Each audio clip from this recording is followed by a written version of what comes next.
présentation de la bulle pontificale de l'abbaye de Tamier, que j'ai eu la chance de découvrir il y a 8 ans maintenant, en 2013. On va revenir ensemble sur la découverte, la restauration, l'analyse et la valorisation de ce parchemin vieux de 850 ans, qui est l'un des plus anciens documents de Savoie.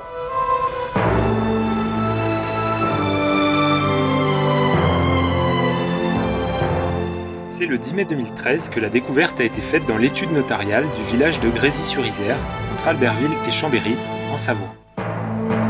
Jusqu'en 2017, l'étude notariale de Grésy se trouvait dans ce bâtiment, lequel contenait une bibliothèque avec plusieurs dizaines de volumes anciens. Ces registres étaient intéressants à consulter pour des recherches sur un mémoire universitaire, mais l'un d'entre eux est tout de suite sorti du lot par rapport au curieux symbole qu'il avait sur la couverture. Le livre en lui-même remontait aux années 1798 à 1800, c'est-à-dire les années révolutionnaires en 7 et 8, et il avait appartenu au notaire de Vérin-Sarvey, François Bally. Parmi les symboles présents sur cette couverture en parchemin, il y avait un dessin regroupant plusieurs lettres, ainsi qu'un double cercle. Le seul élément qui était facilement identifiable, c'était l'année, en numération romaine. M pour les milliers, C pour les centaines, L plus X, 50 plus 10 qui fait 70 pour les dizaines, et le 1 tout seul pour les unités. L'ensemble formait donc l'année 1171, soit 842 ans d'âge au moment de la découverte. On se trouvait donc en présence d'un livre de la fin du XVIIIe siècle, recouvert d'un parchemin du XIIe siècle, visiblement recyclé sur la couverture. Un professeur d'histoire médiévale de l'Université de Savoie, Laurent Ripart, a ensuite pu déterminer qu'il s'agissait précisément du bas d'une bulle pontificale datée du 15 février 1171. Pour déterminer cette date avec précision, il faut au préalable savoir qu'en 1171, un système de datation issu des Romains est encore utilisé. Le parchemin mentionne le 15 des calendes de mars, ce qui correspond en réalité au 15 février. En effet, les calendes correspondent au premier jour de chaque mois, et comme le calendrier fonctionne à rebours, il faut comprendre cette date comme étant le 15e jour avant le 1er mars, soit le 15 février. Cette couverture ne représentait que la partie basse de la bulle, tandis que la partie haute était toujours manquante, alors même que c'est la partie la plus intéressante, puisqu'elle contient les dispositions de l'acte. Une bulle pontificale ou une bulle papale, c'est un document scellé qui vient du pape et par lequel il prend une décision juridique. Voici à quoi ressemble une bulle complète de cette époque. Ici, c'est une bulle de l'abbaye de Saint-Maurice d'Agone, en Suisse, qui est datée de l'année 1178. Au tout début, il y a une grande ligne d'introduction qui comprend le prénom du pape, le prénom du destinataire, le tout écrit avec des lettres hautes et très fines. Ensuite, il y a le corps du texte, avec une roue en bas à gauche, un monogramme en bas à droite, ainsi que les signatures du pape, des cardinaux et le nom du notaire pontifical qui rédige l'acte. Tout en bas, le parchemin est replié et il y a une petite médaille en plomb ou en or qui est accrochée à l'aide de cordelettes. Cette médaille est un sceau sur lequel on peut voir les visages de Saint Pierre et de Saint Paul d'un côté et le nom du pape de l'autre. C'est cette petite médaille qu'on appelle une bulle qui a ensuite donné son nom à ce type de document, puisqu'au XIIe siècle, ça s'appelle des privilèges ou des lettres.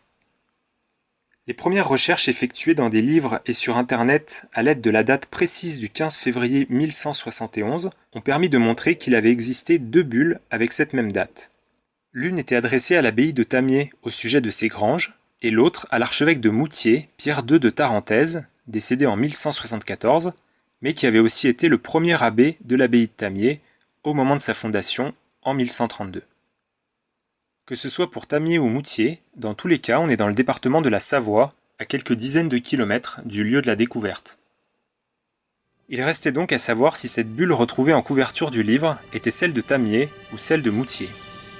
À la fin de l'année 2013, quelques mois après la découverte de la partie basse, c'est finalement la partie haute de la bulle qui est localisée, sur la couverture d'un autre livre datant des années 1800-1801, soit l'an 9 de la période révolutionnaire. L'autre livre se trouvait aussi dans la bibliothèque de cette même étude notariale et avait aussi appartenu au notaire François Bally de Vérin-Sarvey. Ce second livre était pourtant situé juste à côté du premier dans la bibliothèque, mais sa couverture était collée de telle sorte que seul le verso du parchemin était visible, ce qui empêchait toute identification. Ce sont les traces de pliures, identiques sur les deux morceaux et reconnaissables tant au recto qu'au verso, qui ont permis de confirmer que les deux morceaux étaient liés entre eux et provenaient d'un seul et même document qui avait été coupé en deux. Grâce à l'intervention d'une première restauratrice à la fin de l'année 2013, le travail de recherche a pu se poursuivre après que les couvertures aient été détachées des deux livres.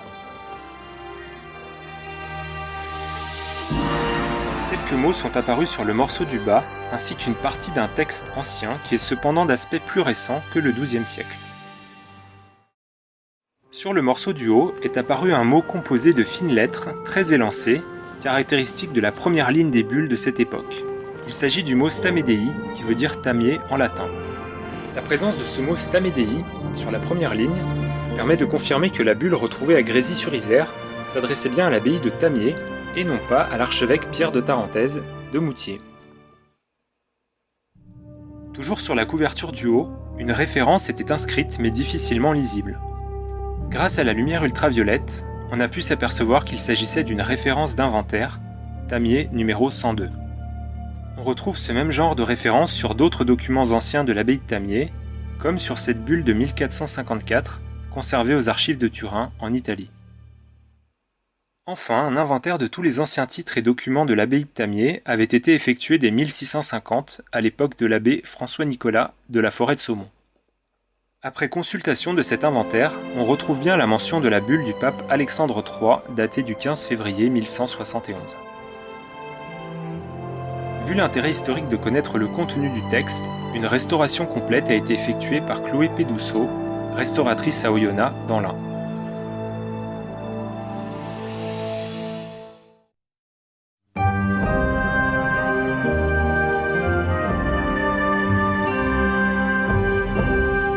Bonjour, je m'appelle Chloé Pédousseau, je suis restauratrice d'art graphique depuis la fin 2013 et mon métier a la particularité de ne traiter quasiment que des documents uniques de par leur composition, leur histoire ou les altérations qu'ils ont subies.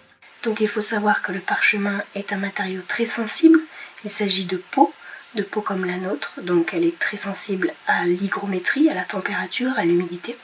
Dans un environnement sec, elle va sécher, dans un environnement humide, elle va se ramollir. Donc généralement, lorsqu'on traite du parchemin, on fait attention à l'apport d'humidité.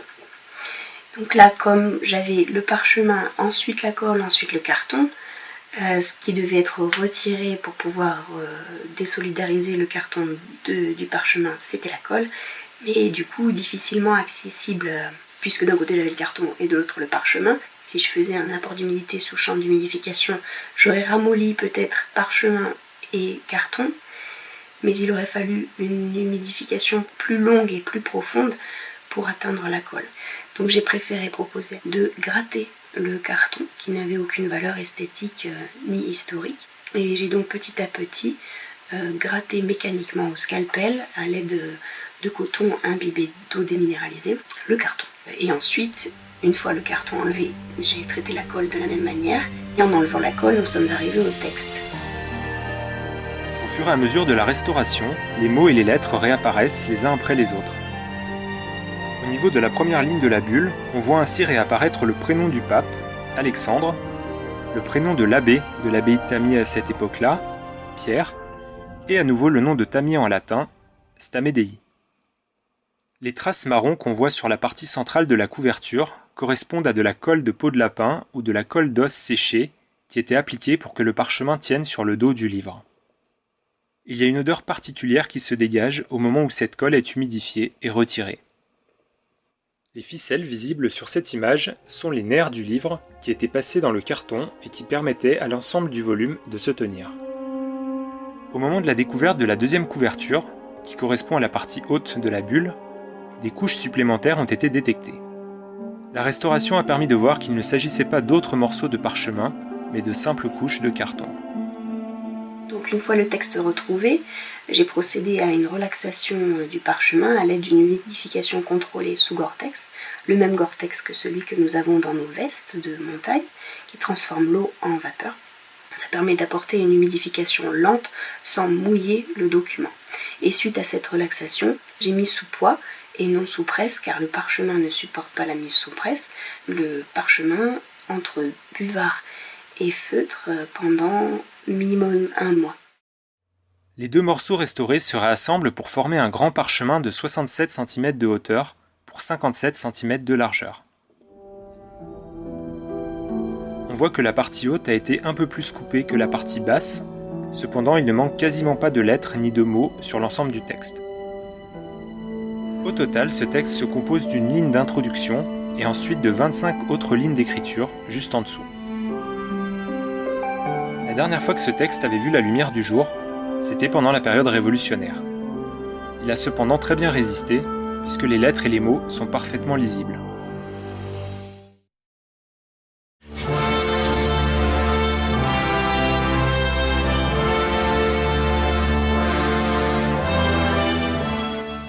Pour commencer cette analyse, on va se pencher sur la nature du parchemin. C'est probablement du vélin, une peau de veau mort-né, qui était recherchée pour sa finesse et sa blancheur. On trouve donc parfois des trous, des cicatrices ou des imperfections, comme sur cette zone au verso de la partie haute, sous lumière ultraviolette. Avant de pouvoir écrire dessus, les peaux étaient traitées, séchées et tendues pendant un certain temps. Des lignes étaient tracées pour pouvoir ensuite écrire de façon droite. Sur les bords du parchemin, on devine encore les petits trous laissés par les instruments de traçage au niveau de chacune des lignes d'écriture. L'encre utilisée est probablement ce qu'on appelle une encre ferro-gallique ou métallo-gallique, car elle contient un mélange de fer ou de métal et de tanins végétaux. De couleur noire à l'origine, la lumière et les années l'ont beaucoup éclaircie. La calligraphie est une caroline dont les lettres sont très ressemblantes à celles que nous utilisons encore aujourd'hui, ce qui rend le texte très facile à lire. L'instrument utilisé pour l'écriture est vraisemblablement une plume, mais pouvait aussi être un roseau taillé qu'on appelle un calame. La majorité des petites lettres du texte ne mesurent que 2 à 3 mm de hauteur, mais on compte également 12 lettrines bien plus grandes. Elles étaient positionnées au début des phrases et fonctionnaient un peu comme nos majuscules actuelles pour marquer le début d'une phrase ou d'un passage important. À cette époque, la lettre J n'existe pas et il n'y a pas de distinction entre les lettres U et V. Sur cette lettrine, on voit bien les 2 passages de la plume ou du calame pour rendre le trait de la lettre S plus épais. Certaines lettres se ressemblent beaucoup comme le S et le F. Sur cette image, sous lumière ultraviolette, la première lettre la plus haute est un S et la seconde est un F. Seul le petit trait horizontal suivant la lettre permet de les différencier. Le latin utilise de nombreux mots abrégés et certaines lettres ne sont pas écrites volontairement. Il faut alors regarder au-dessus des mots pour compléter les lettres manquantes. Ici, le petit symbole ressemblant au chiffre 9 sert à indiquer la présence des lettres U et S à la fin du mot presentibus. Juste à côté, l'autre symbole sert à indiquer la présence de la lettre M à la fin du mot quam. Plus loin dans le texte, on trouve d'autres abréviations. Le symbole ressemblant au chiffre 9 sert cette fois à abréger les lettres U et E à la fin du mot atque. Le symbole ressemblant au chiffre 4 sert quant à lui à abréger les lettres R, U et M à la fin des mots eorum et quorum. Pour écrire E, on pouvait simplement utiliser les lettres E et T, ou alors abréger par ce symbole un peu plus basique que celui utilisé de nos jours. Sur cette vue, on voit que la lettre S à la fin du mot colitis a volontairement été rallongée pour que ce mot soit aligné avec les mots des autres lignes. On devine aussi très bien les lignes verticales et horizontales tracées sur le parchemin pour que l'écriture soit droite. L'avantage de l'écriture sur parchemin est que la surface peut être grattée pour effacer ou corriger des mots. Le notaire qui a rédigé la bulle semble avoir écrit 2 fois le même mot, c'est pourquoi la partie au bout de cette ligne a été grattée. Toujours grâce aux lettres, on voit que la jonction entre les 2 morceaux de parchemin est parfaite, puisque les jambages des lettres se poursuivent de chaque côté de la coupure. Au verso, on devine une tranche beaucoup plus foncée sur toute la longueur du document. Avant d'avoir été reconvertie en couverture de livre, cette bulle a été pliée durant plusieurs siècles, ce qui fait que certaines parties ont été plus ou moins exposées à la lumière du jour, entraînant ce léger patinage de la peau par endroits.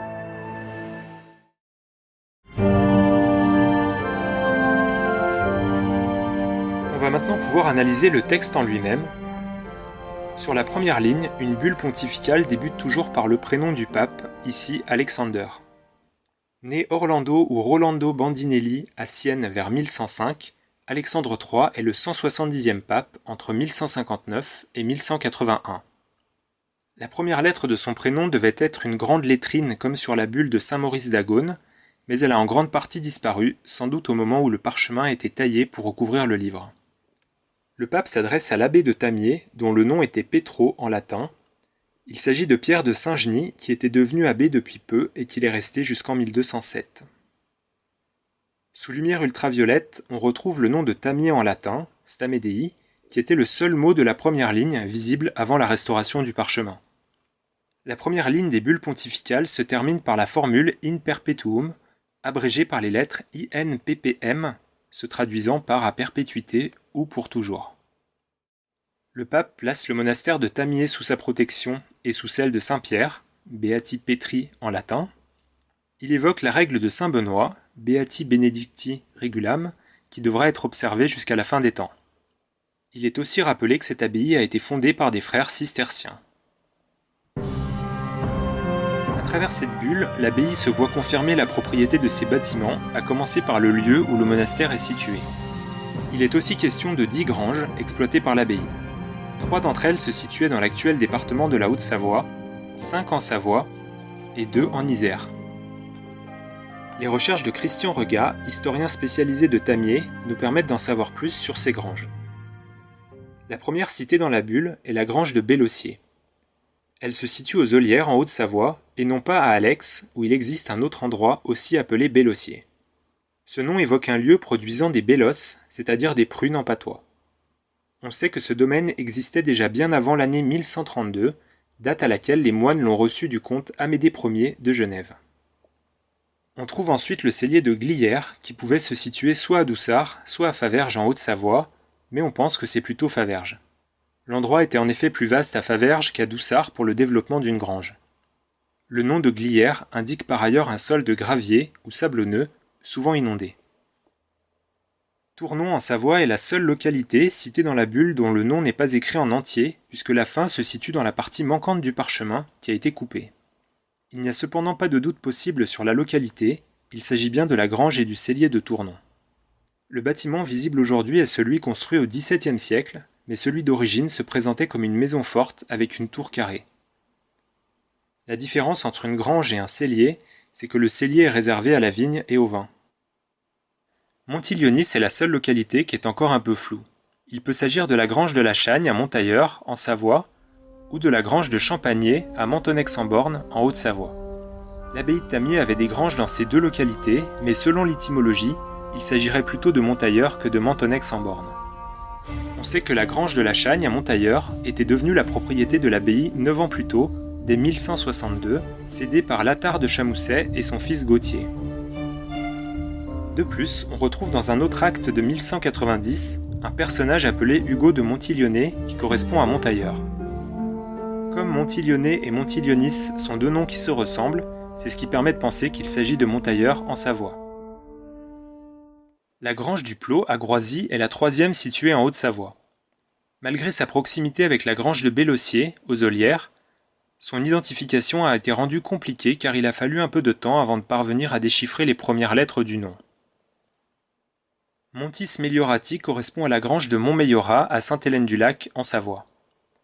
Cette grange est restée la propriété de l'abbaye de Tamiers pendant plus de 600 ans, jusqu'à la Révolution, avant d'être vendue comme bien national. La grange d'Avalon fait partie des deux granges situées en Isère, précisément à Saint-Maximin. L'abbaye l'a reçue dès sa fondation en 1132, et cette grange se situait à proximité de la ville actuelle de Pontcharrat. Euresson, qu'on lit sur le parchemin, correspond à la grange d'Euresol, à la Bridoire, en Savoie. Elle fait également partie des premières possessions de l'abbaye, sans qu'on sache de qui elle provenait. On sait aussi qu'une chapelle était dédiée à Sainte Catherine à cet endroit. Cette grange a été la principale ressource de l'abbaye de Tamiers pour son alimentation, et ce jusqu'à la Révolution. Tout comme Montmeillorat, elle est donc restée la propriété de l'abbaye pendant plus de 600 ans. En 1647, d'importants travaux y ont été réalisés. Marisco correspond à la grange du Marais à Saint-Albin de Vausserre, en Isère. Tout comme Euresol, on sait qu'elle faisait partie des premières possessions de l'abbaye, sans qu'on sache de qui elle provenait. Pour l'instant, il n'y a aucune autre information sur cette grange. Enfin, la 10e et dernière grange est celle de l'Épine, à Novalaise, en Savoie.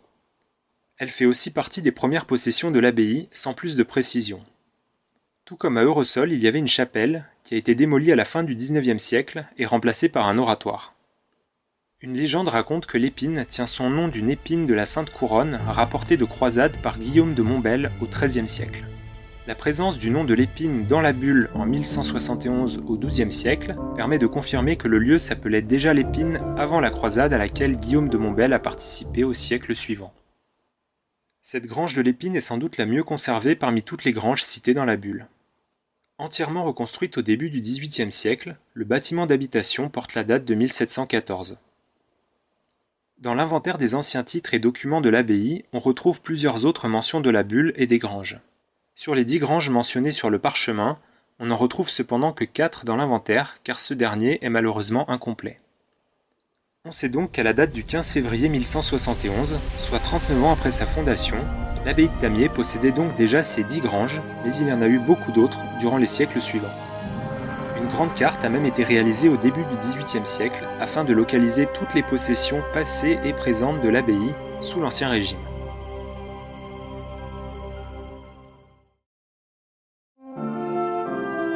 Après l'énumération des granges, d'autres dispositions sont prévues dans le texte de la bulle. Ainsi, il est interdit de faire violence, de voler, de mettre le feu, de capturer des hommes ou de les tuer. Il est aussi question de possession en général, des dîmes, des labours et des troupeaux. L'abbaye pouvait accepter et garder des clercs et laïcs qui voulaient entrer en religion, mais les frères ne pouvaient pas partir sans la permission des prieurs ou abbés. Dans le passage final, on peut lire la mention du juge divin, du jugement dernier et de la récompense de la vie éternelle. La tache noire présente avant la Restauration a pu être enlevée, laissant apparaître le mot qui se trouvait derrière. Le double cercle présent en bas à gauche s'appelle une rota ou une roue. D'une dimension de 52 à 53 mm de diamètre, elle contient la devise du pape dans la partie circulaire. La croix au sommet est censée être faite de la main même du pape. Au centre, on voit encore la marque laissée par le compas ayant servi à tracer les cercles. Dans le quart en haut à gauche, on lit le nom de Saint-Pierre, dans le quart en haut à droite celui de Saint-Paul, et dans la partie basse, il y a le nom du pape Alexandre III. À côté de la rota, il y a à nouveau le nom du pape, Ego Alexander. En dessous, la croix est le nom d'un cardinal évêque né à la fin du XIe siècle, Ubaldus, qui sera ensuite le futur pape Lucius III de 1181 à 1185, juste après Alexandre III. Encore en dessous, la croix est le nom d'un autre cardinal évêque, Bernardus. Sur cette image, on trouve les souscriptions ou signatures du pape et des 2 cardinaux évêques évoqués juste avant. Le mot épiscopus, qui veut dire évêque en latin, est abrégé avec les lettres EPS. Cet emblème s'appelle un monogramme et il contient toutes les lettres de la phrase de salutation Bene Valete, se traduisant par Portez-vous bien. Positionné après la souscription du pape, c'est un symbole de validation d'un acte au même titre que la rota. Le monogramme sous cette forme s'est développé à partir du pape Léon IX au milieu du XIe siècle, avec des lettres plus ou moins ornementées. Dans la partie basse, à gauche, sous lumière ultraviolette, on voit les croix et souscriptions des 5 cardinaux prêtres, Johannes, un autre Johannes, Wilhelmus, Boso et Petrus. Dans la partie basse, cette fois à droite, également sous lumière ultraviolette, on voit les croix et souscriptions des 4 cardinaux diacres, Arditio, Quintius, Hugo et Petrus de Bono. La dernière ligne de la bulle est celle indiquant le lieu de rédaction de l'acte. C'est Tusculané, aussi appelé Tusculum, près de Rome. Le pape y était exilé en raison du conflit avec Frédéric Ier Barberousse, souverain du Saint-Empire romain germanique, qui avait au passage été excommunié par Alexandre III en 1160. Cette ville de Tusculum a été détruite en 1191, mais il reste encore des ruines à proximité de la ville actuelle de Frascati, dans la province de Rome. Le nom de Gratien figure un petit peu plus loin sur cette même ligne. Il est sous-diacre et notaire, et c'est lui qui a écrit le texte de la bulle. La date précise de rédaction de l'acte se trouve également sur cette dernière ligne. On retrouve l'année qui avait été le premier élément identifiable sur le parchemin au moment de la découverte. Enfin, à l'extrémité, on lit qu'il s'agit de la 13e année du pontificat du pape Alexandre III. On a vu qu'il y avait une pièce métallique accrochée en bas des bulles. Celle de la bulle de l'abbaye de Saint-Maurice d'Agone est encore intacte, mais celle qui se trouvait sur la bulle de Tamiers a sans doute disparu au moment de la Révolution. Seul l'emplacement des cordelettes est encore visible, ainsi que la trace de pliure sur le parchemin. Au verso, sur la partie haute, le parchemin a pu être utilisé comme brouillon pour poser cette addition qui tombe juste. Rappelez-vous, au moment de la découverte, une référence tamier numéro 102 était apparue. Plus bas, toujours au verso, on retrouve une seconde référence identique, tamier numéro 102, avec au même endroit des écritures beaucoup plus difficiles à lire. Une fois l'ensemble passé à la lumière ultraviolette, tout ce qui est invisible à l'œil nu apparaît, dont cette phrase sur l'exemption de dîmes, et surtout ce numéro 3840 barré, qu'on retrouve dans l'inventaire des anciennes archives de l'abbaye de Tamier. En revanche, on ne retrouve pas le numéro 102 dans l'inventaire. Il pourrait correspondre à un autre inventaire, sans doute plus récent que celui de 1650. On sait qu'un autre inventaire a aussi été effectué au moment de la Révolution, à la fin du XVIIIe siècle, mais celui-ci a malheureusement été détruit dans l'incendie du château de Chambéry en 1798. Il aurait pourtant permis de connaître exactement le nombre d'archives qui existaient dans l'abbaye à l'époque de la Révolution. Au moment de la découverte, un morceau de texte d'une dizaine de lignes avait été localisé au verso de la partie basse. En grande partie caché par le carton de la couverture, seuls quelques mots apparaissaient discrètement. À présent accessible suite à la restauration, il a pu être analysé. Il s'agit d'un extrait du décret de Gratien concernant les dîmes. Le décret de Gratien est une œuvre de droit canonique composée vers le milieu du XIIe siècle et rassemblant plusieurs milliers de textes. La calligraphie utilisée cette fois est une écriture gothique textura remontant à une période comprise entre les XIIIe et XVe siècles.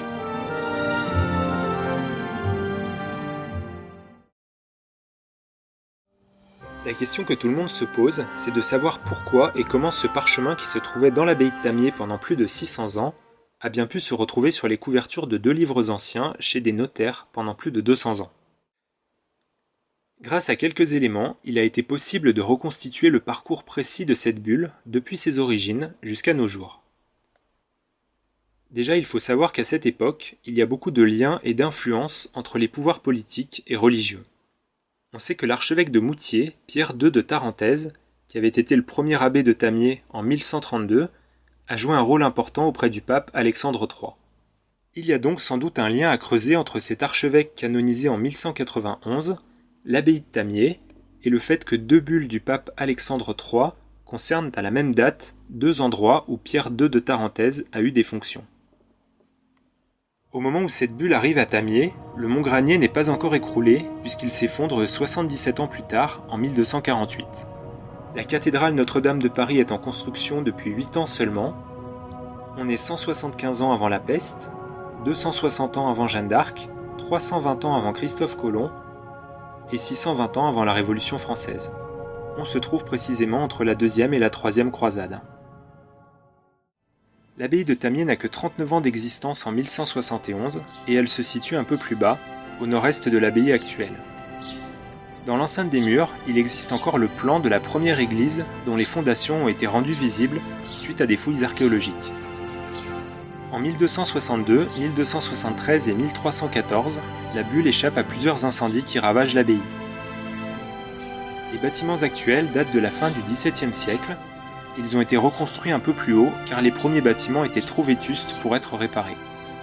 Ce nouvel emplacement est un peu plus ensoleillé et permet aussi de s'éloigner de l'humidité du ruisseau du Bar qui constitue aujourd'hui la limite entre la Savoie et la Haute-Savoie. Quelques pierres taillées de la première abbaye ont été récupérées et subsistent encore de nos jours, comme ces 2 clés de voûte et sans doute aussi cette grande porte au sommet de laquelle on retrouve le blason de Tamier.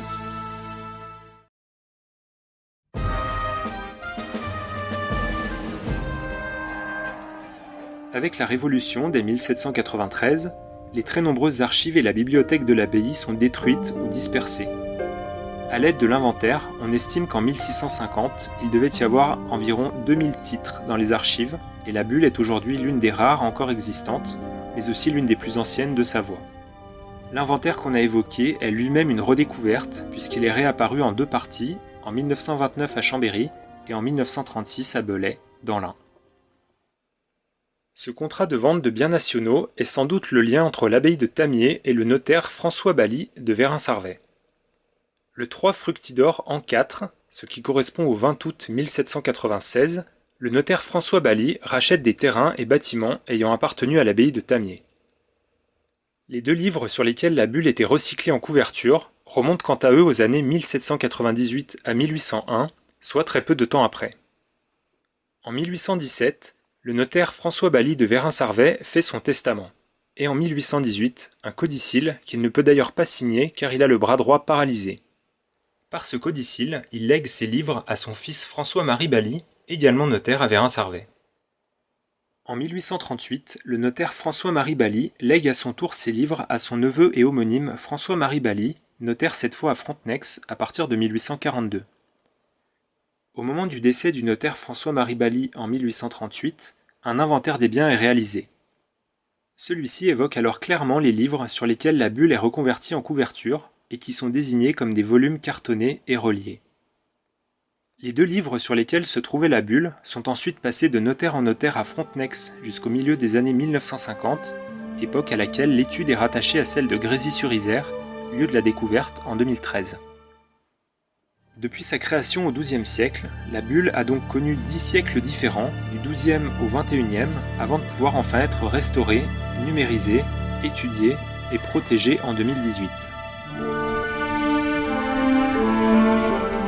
La restauration et la numérisation étaient d'autant plus indispensables qu'on s'est rendu compte au fil des recherches qu'il s'agissait d'un texte inédit, puisqu'il n'y a aucune copie ni transcription de cette bulle, pas même à Rome.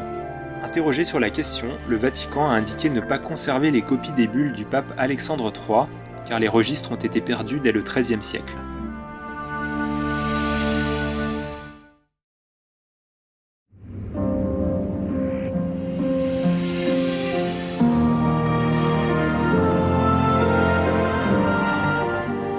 À l'occasion du 850e anniversaire de la bulle, le 15 février 2021, un panneau en aluminium d'Ibon ainsi que des formats A3 ont été réalisés par Michel Allard, photographe à Montailleur. Ces reproductions en haute définition restituent fidèlement tous les détails de l'original. Installé dans la boutique de l'abbaye de Tamier pour la date anniversaire, le panneau permet à tout le monde de voir une copie grandeur nature du recto et du verso du parchemin. L'abbaye de Fontenay, en Côte d'Or, présente également une bulle similaire, datée de l'année 1168. La bulle de Fontenay, en haut, est visuellement très ressemblante à celle de Tamier, en bas, car elles ont toutes les deux été rédigées par le même notaire, Gratien, dont on voit la première lettre du prénom en majuscule sur les deux bulles. En 1179, le pape Alexandre III promulgue une bulle qui reconnaît officiellement Alphonse Ier comme premier roi du Portugal. On voit là aussi les nombreuses ressemblances avec la bulle de Tamier. Hasard du calendrier, le 15 février 2021 tombe un lundi, tout comme l'était le 15 février 1171, il y a 850 ans.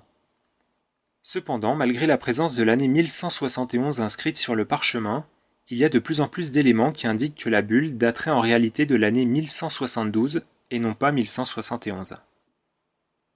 En effet, au XIIe siècle, le changement du millésime, c'est-à-dire le changement de l'année, ne se fait pas à la date du 1er janvier comme maintenant, mais à une date comprise entre le 25 mars de l'année d'avant et Pâques de l'année en cours, selon l'endroit où on se trouve. C'est ce qu'on appelle le style de datation et il implique de diminuer ou d'augmenter d'une unité l'année inscrite sur les documents. D'autres éléments vont dans ce sens comme l'indiction, un système hérité des Romains. Il se compose de cycles de 15 années qui se répètent depuis le 1er septembre de l'an 312. Encore utilisée dans les anciens documents au Moyen-Âge, la bulle mentionne la 5e indiction. Or, le 15 février 1171 se trouvait dans la 4e indiction et pas encore dans la 5e. De même, on avait vu à l'extrémité de la dernière ligne de la bulle que le pape Alexandre III était dans la 13e année de son pontificat au moment de la rédaction. Mais comme son pontificat a débuté en septembre 1159, le 15 février 1171 se trouvait encore dans la 12e et non pas dans la 13e année de son pontificat. Toujours selon la même logique, certaines sources indiquent que Pierre de Saint-Genis, abbé de Tamier au moment de la bulle, est arrivé à la tête de l'abbaye en 1172. Or, la bulle n'aurait pas pu lui avoir été adressée un an plus tôt s'il n'était pas encore abbé. Enfin, on retrouve cette ambiguïté dans la Regesta. C'est une compilation en plusieurs volumes des bulles, des lettres et des actes émis par les papes. Aucune trace de la bulle de Tamier à la date du 15 février 1171. Par contre, à la date du 15 février 1172, on retrouve la trace de la bulle adressée à l'archevêque de Moutier, Pierre II de Tarentaise, qui porte exactement la même date que celle de Tamier.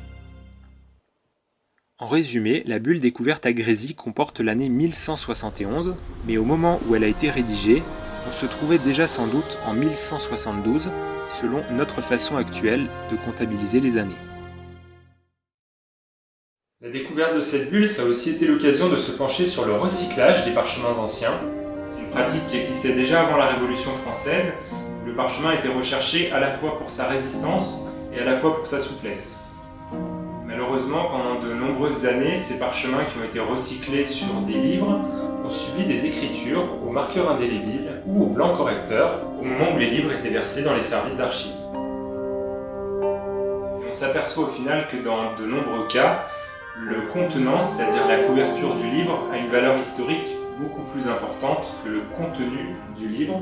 Et avec cette bulle, on en a un très bon exemple.